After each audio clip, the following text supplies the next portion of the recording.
Food, as we all know, is a basic need of all living organisms.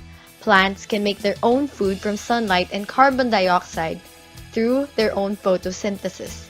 However, as consumers, humans, we cannot really produce our own food. Instead, we have resources such as animals and plants that we process for eating and consumption. The Philippines is full of such resources, being a country very rich in its nature.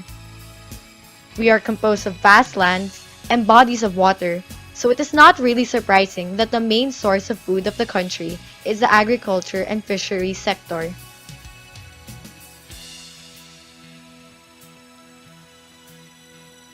This rich environment can provide us with a multitude of food resources, from the trees and plants to the animals. But what happens when the population increases faster than trees can grow back? According to Business World Online, the Philippines population is expected to rise to 123.6 million. Now, the major question is, are our resources enough to feed the growing population? With the issues regarding food safety and security making it hard to eradicate this problem, the answer can skew towards a more negative side. An average of 20 typhoons hit the country every year, which compromise and interrupt the production of food and damage its quality, thus affecting its availability to people. Moreover, with the booming population, the number of families affected by poverty is also increasing, restricting their access to food. However, science and technology continue to advance in order to find solutions for this problem.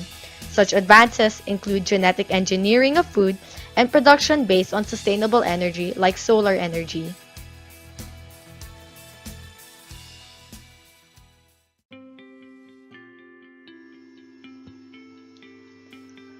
Genetic engineering, or gene editing, is the process of adding or removing pinpointed sections of DNA to gain permanent, favorable characteristics such as, for example, high yield and insect repellents in the Bt corn.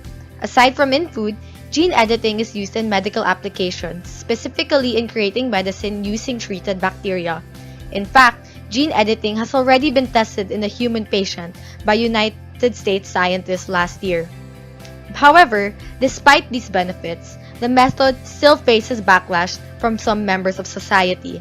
The production of genetically modified food is proposed to increase the amount of food and improve its quality, yet backlash says that there is still the issue of the consumption safety due to the method, which the non-scientific society questions. Can the genetically modified food affect human genomes, creating diseases and other misfortunes?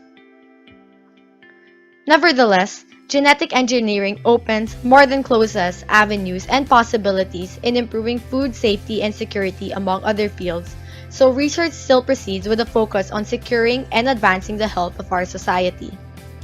Food production can be further improved through the use of more sustainable means.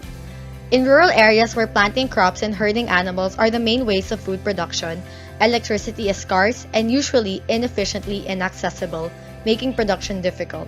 To resolve this problem, the sun, which is available in almost every place in the daylight, may be used as an energy source. With this, farming becomes more cost-effective and less difficult. Water pumps in irrigation systems and electric machineries in plantations may be powered through the use of solar panels. The use of sustainable energy also puts less strain on the environment as compared to other energy, slowing the currently rapid depletion of our natural resources. Using renewable energy helps food industries flourish through food production in a more eco-friendly and convenient manner. Taking care of the environment while making food production more efficient makes for a combination that improves the food safety and security of the entire nation. These two are only few of the steps we're already taking to solve the problem of food safety and security, and it is important to support them, as food safety and security is important for people everywhere. It literally keeps us alive, but is it really just about surviving? Let us look deeper into the role of food and its safety and security in our lives by taking a look at a specific group of people: athletes. Athletes rely on food to provide them with energy for their strenuous lifestyles, which include their sport lives and also their regular lives. For example, student athletes in UP Diliman undergo a lot of training almost every day in 1 week. After a long day of class, they stay at the gym for their 3 or more hours of training, and then they go home late and still have to do schoolwork. They need to give extra effort to balance their academics and health with their own extracurricular activities. They train to achieve their individual goals and goals as a team. They work hard for competitions and performances for them to be able to fight and represent the university and to reach the goals that they are aiming for.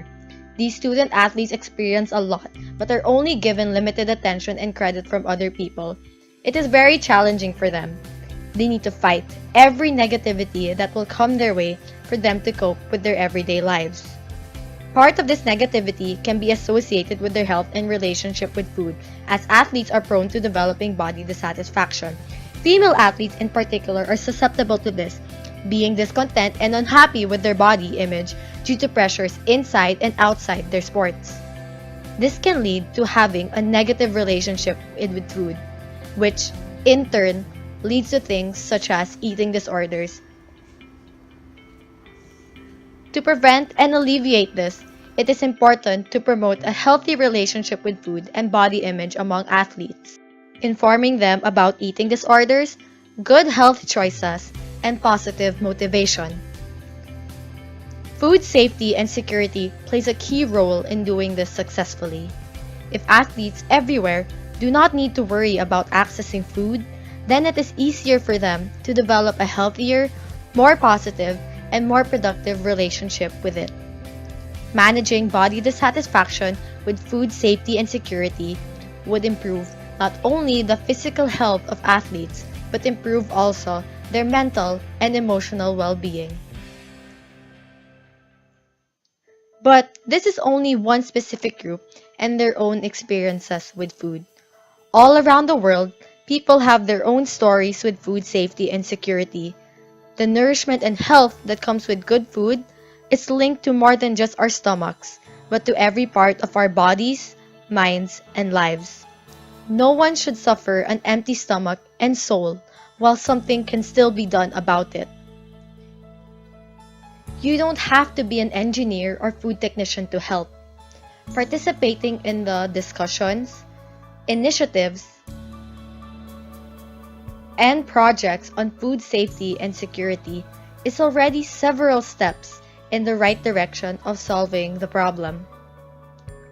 And solving the problem won't just make sure that everyone's stomachs are full, but also ensures that everyone's lives are as fulfilling as 3 square meals a day.